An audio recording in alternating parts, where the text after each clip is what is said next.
Hi, and welcome to the New Property Show. I'm Steve McMenamin. In this show, we'll have Kerry Melbourne from Melbourne Interiors. Ben from Clayton Kitchens will be discussing with us how to create the ultimate outdoor kitchen. Our panel will be discussing the benefits of buying an established property versus a new property. But first, Kathryn Stephens. Hi Kat, welcome to the New Property Show. Hey Steve, thank you for having me. All right, so we're just talking offset about you becoming a mortgage broker. You work both, I guess, independently and also represent a large company as well. Yeah, that's right, yeah. How did that sort of really come to be? So when did you decide that you wanted to crunch some numbers, do some deals? When was that decision made? It's a long journey actually, because it started about 8 years ago now. Started off in uni when I actually applied for my first job as a bank teller at CBA.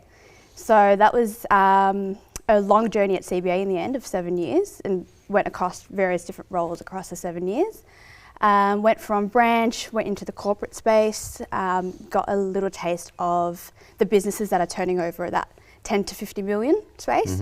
Then went into the commercial space, so they're generally turning around that 3 to 15 mil. And got to get all the knowledge from all the different bankers that had loads of experience at CBA, and essentially became a relationship manager within that role itself. Then I decided I wanted a bit of residential exposure, so then I ended up moving into the premier banking space at CBA. So I ended up being there for about a year and moved into the broker space about a year ago now. Congratulations. Thank you.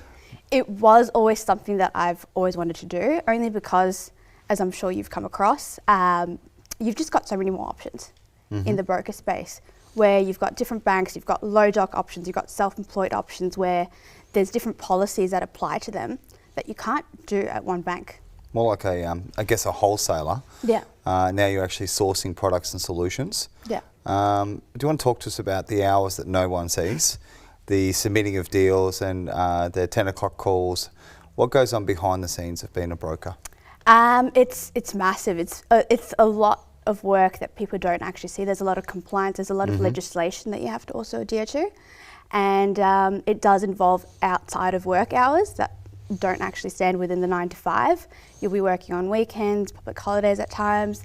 At night you've got emails to go through, and then obviously you don't want to leave anyone hanging after that day mark. Obviously if they've called you or if they've texted you, they need information, and you have to act really quick because you don't want them to lose off in an offer either at the end of the day. Especially too, if they've got subject to finance terms and settlements to meet. Settlements, even just in terms of coming up to the end of financial year, they might want to settle some of their refinances, as an example, just for accounting purposes. So you really just need to move things really quickly. There's different cut-off dates as well for how long we can actually use financials for in the industry. Such as the 15th of May, which is actually today. So a lot of banks don't actually allow you to use your FY21 financials anymore. You have to rely on the FY22 financials now.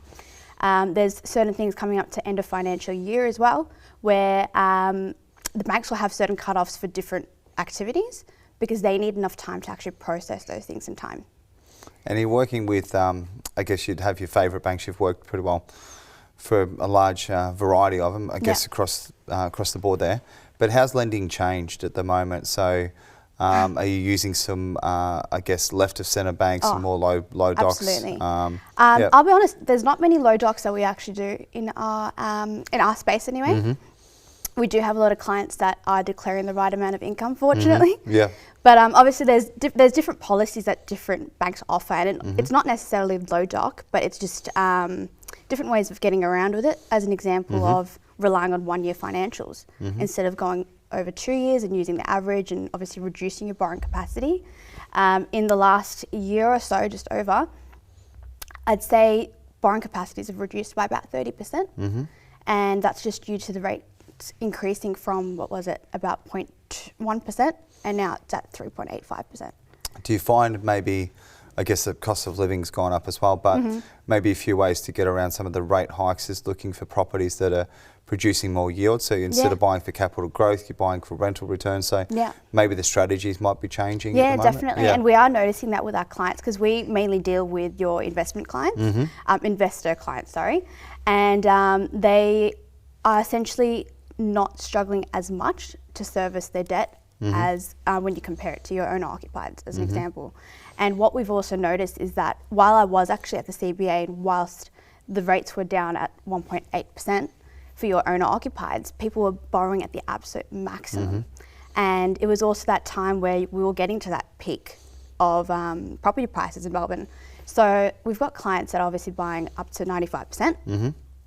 They might not actually have to pay your lender's mortgage insurance or LMI, and they've bought at that 95%. They've bought at 1.79% interest rates, and when buffers were less than 5%.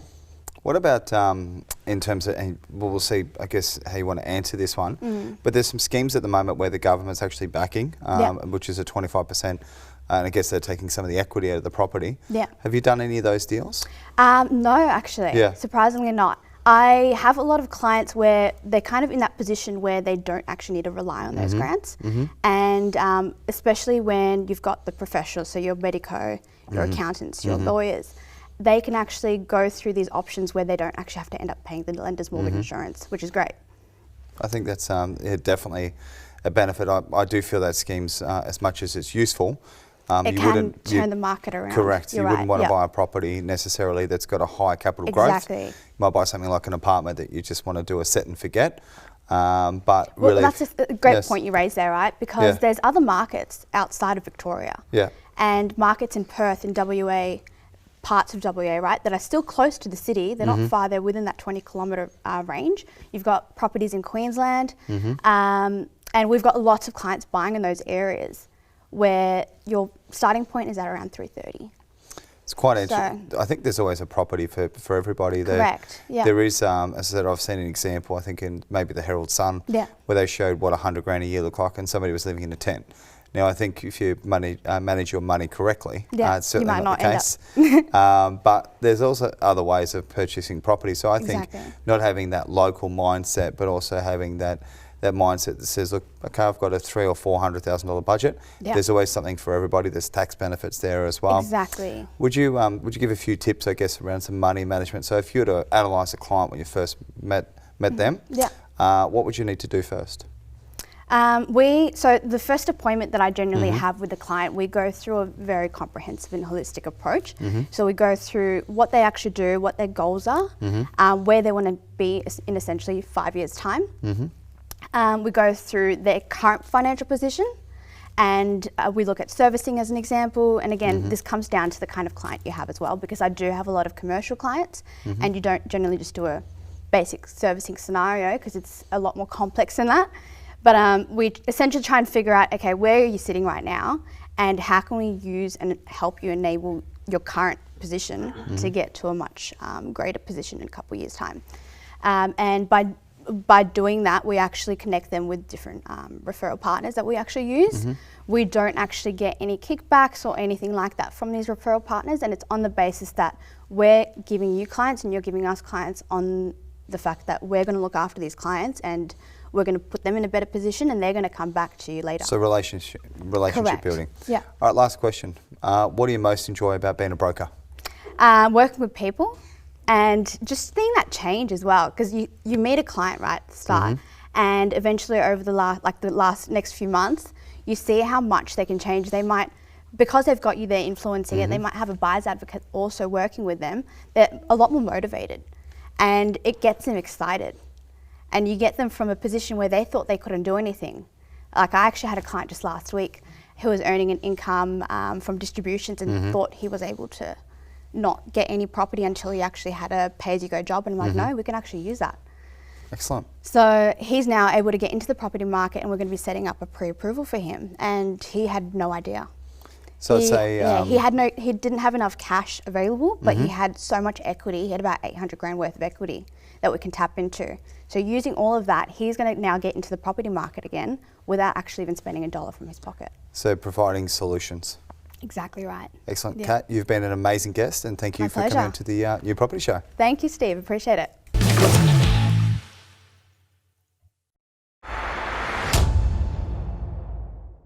Hi, I'm Kerry Melbourne from 𝗘𝗣𝗦𝗪 Interiors, and I have my own property styling company. Property styling is such a benefit to a buyer and a seller. When we get called to a property, people live in the property and they're living there, they're not selling it. So when someone is selling their home, we need to cater to the majority, not just the minority. So it's very important that we walk through, we make space, and so we go through and we clear out all their clutter. You know, we can part style, we can full style, but the best benefits to selling your property is to styling a home on a full style. You know, it's also within the furniture that we choose as well. So we work with really neutral colours, and then we bring out colour through the artwork, and we add all the cushions and the throws. And what it does is when you're working with the right colours with that property, and then you're catering to the demographic and that property, you're actually showcasing it in the best way. So property styling is a great way to sell your property and a great way for a buyer to see the best possible way to see that property.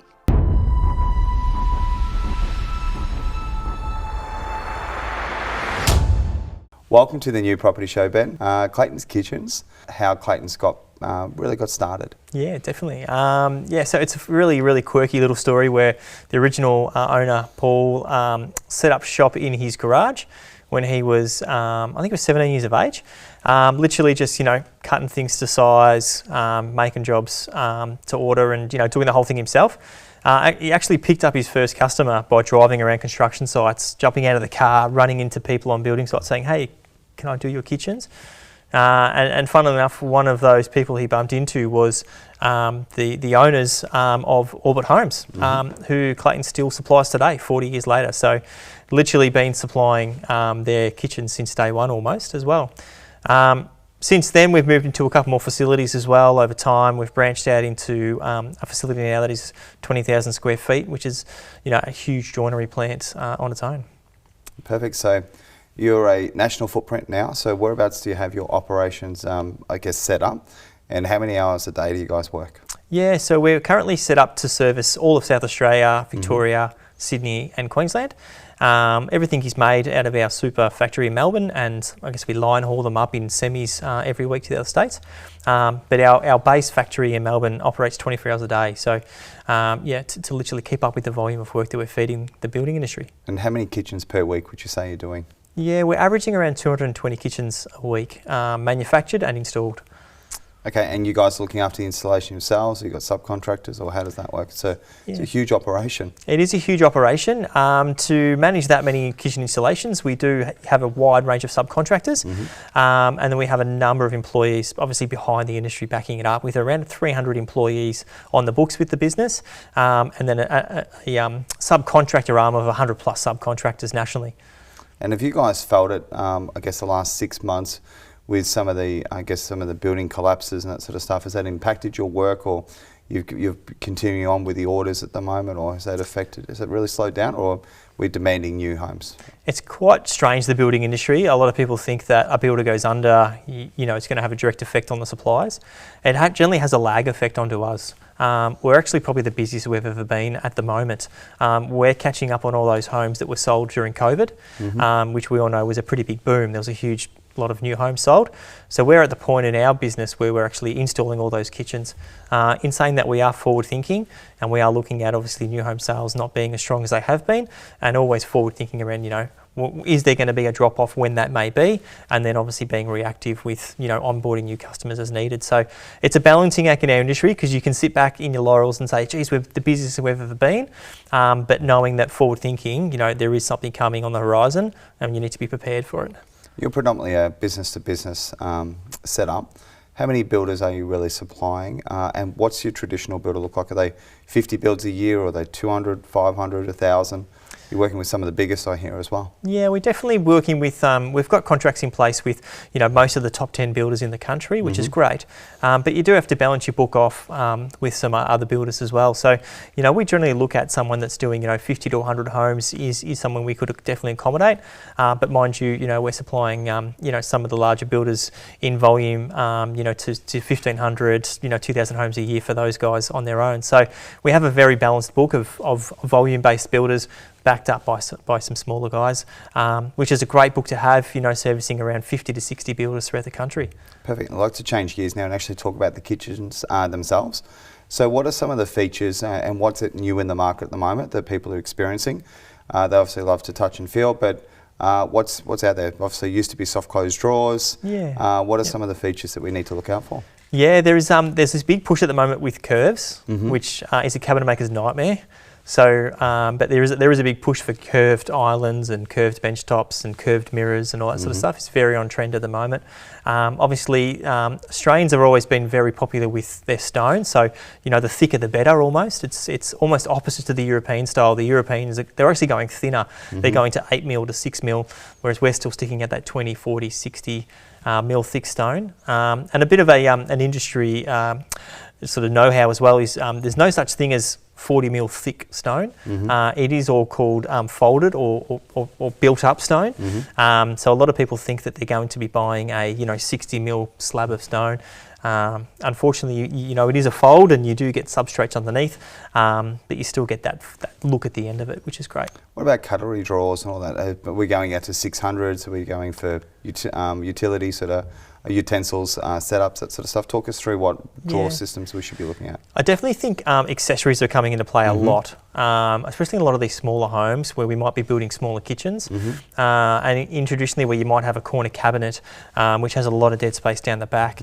People are looking at putting wireware in there, so you can pull out a wireware basket that pulls out from the back of it. You can store stuff in and pop it back in, pull out pantries. All that sort of stuff is coming into play in a lot of these developments we're looking at, because there's a lot of these, whether they're dual occupancy homes, whether they're built next to each other and they're quite narrow, and we're trying to cram in as much as possible.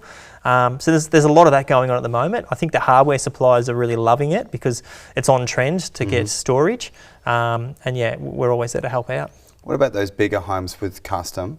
So we talk about the ultimate walk-in pantry, possibly a wine cellar. Do you want to just build us out the ultimate pantry? The ultimate pantry, yeah, I would say it would be open shelves is what everyone wants these days. And generally that would be like a 33mm thick melamine open shelf unit through the pantry, and probably just drawers everywhere else. We're seeing a lot of people too putting a second oven and a second hot plate into the butler's pantry. Yeah, they may have their hot plate and oven out in the main kitchen, but they don't actually use it. So they're keeping that there for show, and all the grunt work happens back in the butler's pantry. So we're seeing quite a lot of that, 2 kitchens going into a home around the place. What about the sink in the island bench? Are you for it or against it? I am for it, to be completely honest. Have it in my house, so that's why I'm going to say I'm for it. But again, some people do like that seamless big bench that you can entertain around.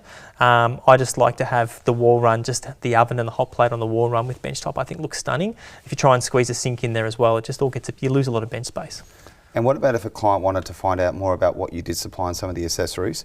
Are they going online, or are they going into a shop nowadays, or how do they find out more about Clayton's? We have we're actually doing a bit of a drive towards an industry standard for cabinetry. So we actually have a website called Style by Choice, which the customers can Google and jump online, and all of our wireware, all of our hardware, all of our cabinetry is on there.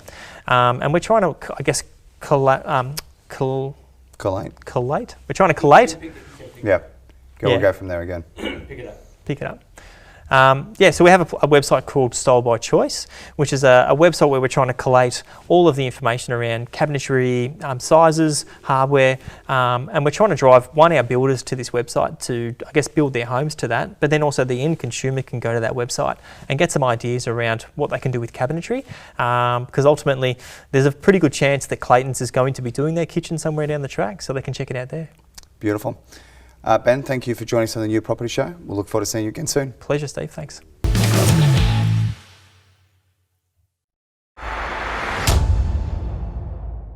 Guys and girls, welcome to the panel. 2 buyers agents, 2 finance brokers, left versus right, but really this is a big debate, new versus old. We're talking property, that is. Who'd like to get us started? Well, I like old. I just like old people in general, but no, I think old houses. With old houses, there is all the drains and everything are settled in. All the problems have already been, and so you can improve on a property. When you're buying a new property, there is 7 years, and then during this period of time, we've got construction issues, pricing issues, materials. So at this period of time, I think if I had a choice, it'd be established and old. Yeah, when I'm buying for buyers in general, we are going old. Period properties particularly are the homes that have probably the greatest of growth that's available to them, and a scarcity factor. When you're buying property, scarcity factor is something that's really important. You can buy a new home in a new estate, and the next year there's another 100 of them a few streets away, but with the best and latest and greatest of everything, it holds back the new. But you know, there are reasons for people having new properties at time, but I will always advise people to go and purchase something that's been established for a while. What about, I guess, maintenance? I said the traditional male nowadays is probably spending a little bit more time at work and a little bit more time at the Melbourne sporting grounds. Those things that are getting done around at home. We're not talking about that. Correct. No, we can touch on it, but it's is a touchy subject. But there's things like drainage. There's gutter cleanings. You've got to do the hedges. There's a lot of maintenance with old properties. Kitchen renovations, and of course, it can be costly. I guess some of those are some of the factors that you'd come in with old property, and I guess I would like to get your opinion what you think is an old property. How many years old is considered old? And an old property too, you've got to be careful, I guess. You can have an old property that's already been renovated. So certainly when I'm working with the buyers that I work with, one of the factors that we talk about is the property itself. So are you prepared to, and do you have time to do work on that property and budget available to do it, in what time frame you do? So yeah, you know, there's a common misconception, I think, too, about new property, that you don't need to do any of that work. I will swear to God, on any new property, when I do buy a new property, and I've got a building inspector at one right this very moment, which is a brand new property, he's going to come out with a builder's report which is this thick, compared to for an established home which is with everything bedded down. So it is a bit of a fallacy, I think, that new properties don't have any work to do with them. It tends to be in the first few years that you have a new property that you're really ironing out the flaws. I want to add to this though, in terms of when you're saying new and old properties, we're also talking about the buyers, whether they're first home buyers or they're investors, right? So, and then there's yield and everything else that plays into it. From a finance perspective, the last year I've spent mostly doing house and land packages, because it gets the first home buyers into the property market with the first home deposit schemes that the government did. It was a massive benefit, and at one point I think one of my clients even pretty much bought her house for $8,000. In the end, we were out of pocket just $8,000 to get into her first home. It's a great way to get into the property market. I think there's definitely some advantage with the new property, obviously new property show, but we focus on that. I've had my fair share of renovation properties, value adding. I think if you're buying an old established property, you probably, if you're in that investment space, if it's not owner-occupier, you really need to consider the growth of the property. Can I go up? Can I add another bedroom? Can I subdivide this block? And really probably what you're looking for is an old property to knock down, Arj. So there goes that dream. So you've built the property, Arj has come in and knocked it down. What are your thoughts? Well, I would say, from a property buying aspect of it, I would say who the purchaser is. If it's a young purchaser, then they actually sort of better off buying a newer property, because they can easily get into a property. They don't know as much about the property, so their maintenance and everything goes down. And if it's an established investor who's looking for a, well, I would say established investor who's in their late 60s maybe, and they want cash flow as their number one priority rather than their capital growth. In that case, it actually becomes more feasible for them to get into a newer property, which actually most likely gives more cash returns. For depreciation. Depreciation, as well as, if it's a newer property, and if it's selected appropriately, it can actually give them money on a weekly basis into their own pockets. So it all depends on who the purchaser is and why they're purchasing. But when you ask me for an investment purposes, what is the best asset, I would also lean with established old properties. What about you, Kat?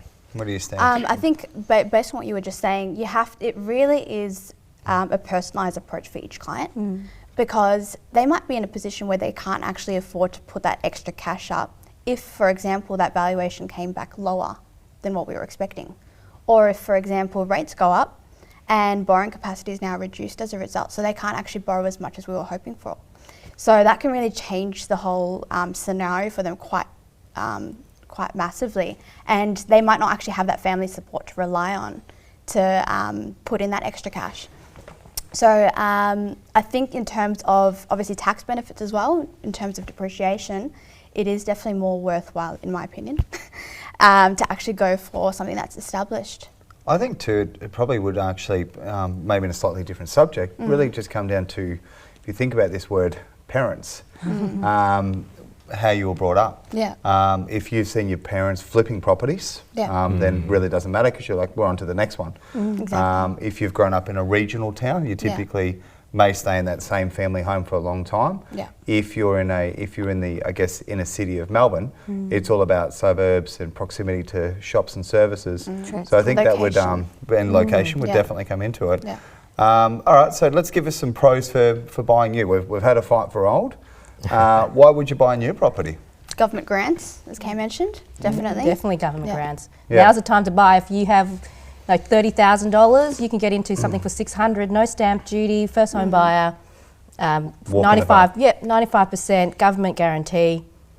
Yeah, and if it's in Victoria, Victorian Home Fund as well. Yep. About that 25% Yep. from the government. First homeowner's grant as well. Yep. You get to customise it to how you want it to be. And over to Karen. You mentioned it, I think, particularly well, both of you, that it's really down to a individual buyer and what it is that they really need. And certainly, say, I can think of a number of downsizes, particularly that I've worked with, where new works very, very well. I think you touched on it before as well, in terms of low maintenance. You know, those properties that are newer do probably tend to have a smaller back garden. So there certainly are a number of scenarios where it's more suitable, but like everything, know what outcome you're looking for and what your timeline is with that new property, because with new you don't necessarily get, you tend to pay a premium and not get great capital growth, but you might get other outcomes. I think too, the other thing you could probably look at for new would be the way that households are put together. So on a previous panel and another time, we'd spoken in the 60s, it was traditional mum and dad, maybe 2 or 3 children. Nowadays kids are more on their devices, or you've got multicultural families where they're all living together. And also the other things you'd need to consider with the new properties is some of the kids want en-suites, they want walk-in robes. So you can actually design a house which is purpose-built. So it'd almost be like saying, well, look, I like the 1960s car, I'm going to put a V8 in it and drive it down the road as quick as I can. At some point it's going to crash. So there is some disadvantages with the old property in terms of the maintenance. I think what I would tend to agree with though is the character. The getting into an area as well would also have the benefits. And the other thing I'd probably add at the moment in this market is uncertainty. Absolutely. Even though I'm an advocate for new properties, it's not the only type of property that I purchase. Yeah. But I would say you can get in and get the deal done. That's probably the strongest point is once you know you've got the contract, you've settled on the property and the deal's done and you don't have that uncertainty. So I'm going to go back around the room very quickly. So new or old?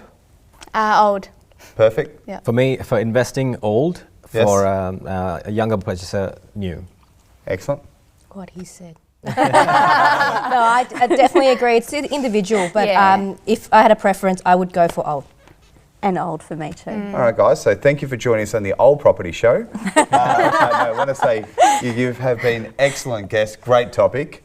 I think I've been outvoted here 4-0 today. So Like it. Good debate. you've been fantastic. Great debate. We're not coming back. Left or right, we'll let the viewers decide. Thanks for joining us, and we'll see you again soon.